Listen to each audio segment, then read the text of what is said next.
Striker muda berdarah Indonesia yang siap perkuat timnas Garuda. Gelandang 17 tahun dari Liga 1, baru saja mendapat panggilan dari pelatih Indra Syafri untuk memperkuat timnas U20 Indonesia. Shin Tae-yong temukan penyerang ganas timnas Indonesia yang siap menghancurkan Arab Saudi. Ancaman pelatih Cina patut diwaspadai, jelang lawan timnas Indonesia. Pemain incaran Shin Tae-yong cetak gol di kualifikasi Liga Champions. Kedatangan Yeom Ki-hun sebagai pelatih striker, tiga pemain timnas Indonesia ini diprediksi akan semakin tajam.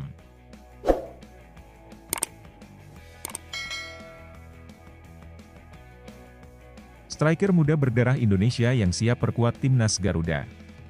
Mauro Zylstra, striker muda berbakat berusia 19 tahun, kini menjadi sorotan sebagai salah satu calon pemain naturalisasi untuk timnas Indonesia.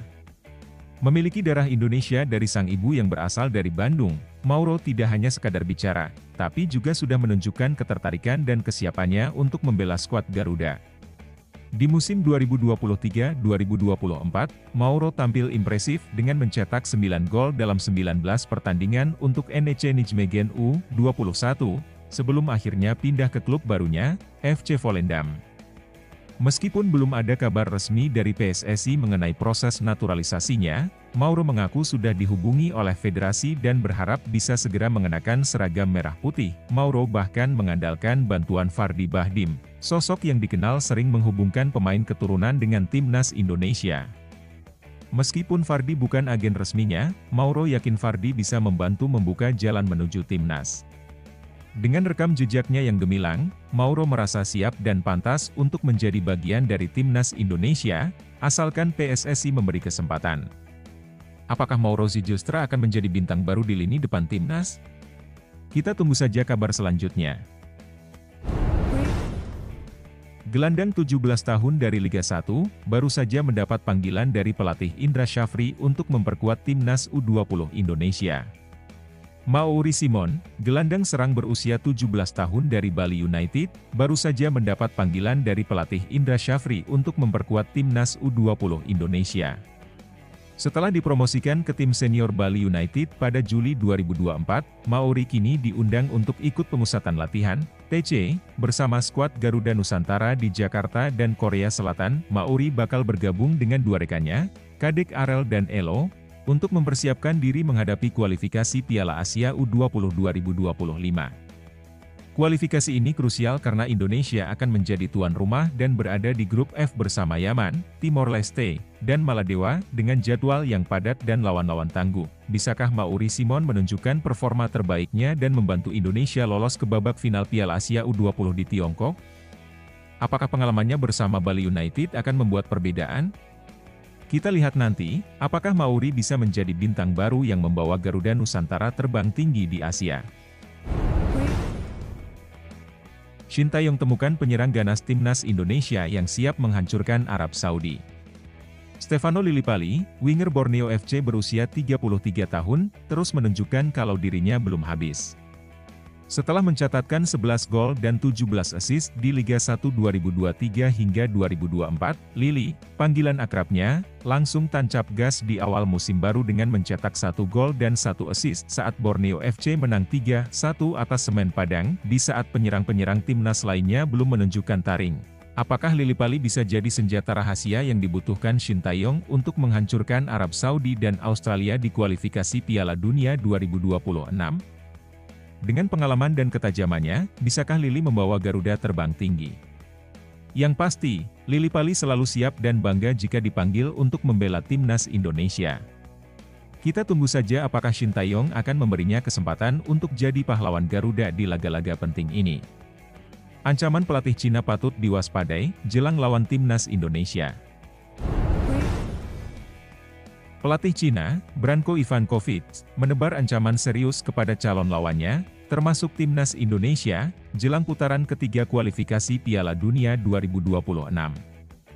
Di bawah komando Ivankovic, yang memiliki pengalaman sebagai asisten pelatih Kroasia di Piala Dunia 1998 dan membawa Iran ke Piala Dunia 2006, Cina bertekad untuk membuat kejutan besar. Pertemuan pertama antara Cina dan Indonesia dalam ajang ini akan berlangsung pada 15 Oktober 2024 di Qingdao Youth Football Stadium. Ivankovic menegaskan bahwa Cina akan bermain agresif dan percaya diri sepanjang 90 menit setiap pertandingan. Dengan skuad yang solid dan strategi matang, dia yakin Dragon Team dapat memberi kejutan di setiap laga. Cina, yang terakhir kali tampil di Piala Dunia pada 2002, ingin kembali ke panggung dunia setelah absen lebih dari 2 dekade.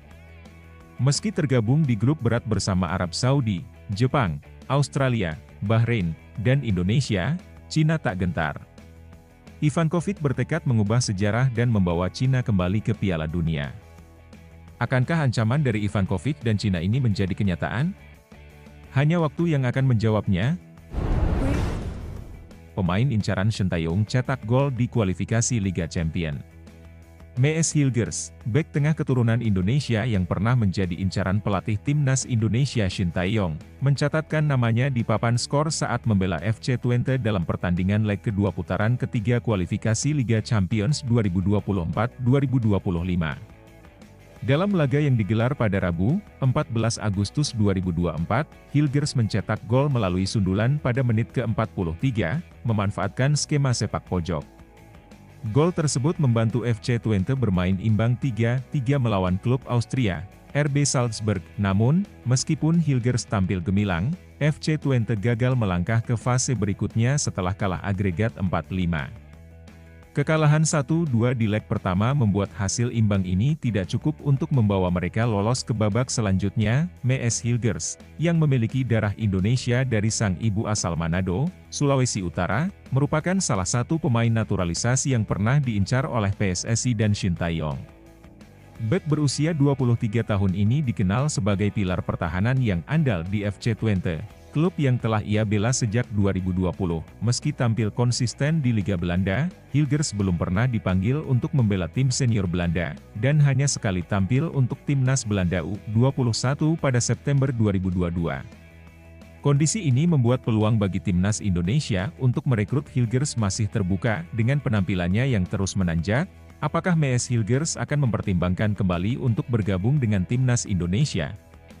Sementara itu, pencapaian Hilgers di Liga Champions 2024-2025 menjadi catatan sejarah baru bagi pemain keturunan Indonesia di kancah sepak bola Eropa. Kedatangan Yeom Ki-hun sebagai pelatih striker, 3 pemain timnas Indonesia ini diprediksi akan semakin tajam. Keputusan mengejutkan dibuat oleh pelatih timnas Indonesia, Shin Tae-yong, dengan merekrut mantan pemain timnas Korea Selatan, Yeom Ki-hun, sebagai pelatih striker skuad Garuda. Meskipun Yeom Ki-hun bukanlah seorang striker murni selama karir bermainnya, melainkan seorang winger, langkah ini dinilai tepat. Hal ini mengingat banyaknya pemain Indonesia yang memiliki posisi dan gaya bermain sebagai winger, dan Yeom Ki-hun sendiri adalah salah satu winger tersubur dalam sejarah sepak bola Korea Selatan. Kehadiran Yeom Ki-hun di jajaran pelatih timnas Indonesia diprediksi akan berdampak positif, khususnya bagi beberapa pemain yang posisinya serupa. Berikut adalah 3 pemain yang diperkirakan akan semakin tajam setelah kedatangan Yeom Ki-hun. 1. Rafael Struijk. Rafael Struijk, penyerang keturunan Belanda Indonesia yang bermain untuk ADO Den Haag, menjadi nama pertama yang diharapkan akan berkembang pesat di bawah bimbingan Yeom Ki-hun. Pemain berusia 21 tahun ini sebenarnya seorang winger yang diubah menjadi penyerang saat bergabung dengan timnas Indonesia. Perubahan posisi ini cukup menyulitkan Struijk, yang belum mencetak gol dalam 12 pertandingan internasionalnya sejak debut pada 2023. Dengan kehadiran Yeom Ki-hun, diharapkan Struijk dapat memaksimalkan potensinya dan menjadi lebih tajam di lini depan. 2. Ragnar Oratmangoen. Pemain kedua yang diprediksi akan semakin berbahaya adalah Ragnar Oratmangoen. Winger berusia 26 tahun yang kini memperkuat klub Belgia, FCV Dender, masih mencari konsistensi di timnas Indonesia. Sejauh ini, Oratmangoen baru mencetak 1 gol sejak debutnya pada Maret 2024. Namun, dengan pengalaman dan pengetahuan yang dimiliki Yeom Ki-hun, Oratmangoen diharapkan dapat lebih maksimal dalam memanfaatkan peluang dan meningkatkan kontribusinya di lini serang timnas Indonesia. 3. Yakob Sayuri. Yakob Sayuri, gelandang sayap yang beberapa kali dimainkan sebagai winger serang di timnas Indonesia, juga diharapkan akan berkembang lebih jauh di bawah arahan Yeom Ki-hun. Meskipun bukan penyerang murni, Yakob telah mencetak 3 gol bersama timnas Indonesia. Dengan pengalaman dan bimbingan dari mantan pemain Suwon Samsung Due Wings tersebut, Yakob diharapkan dapat mengasah insting golnya dan menjadi salah satu pemain kunci di lini serang. Kehadiran Yeom Ki-hun membawa harapan baru bagi para pemain muda di timnas Indonesia. Dengan pengalamannya yang kaya, para pemain ini diharapkan dapat menunjukkan performa terbaik mereka dan membawa timnas Indonesia ke level yang lebih tinggi.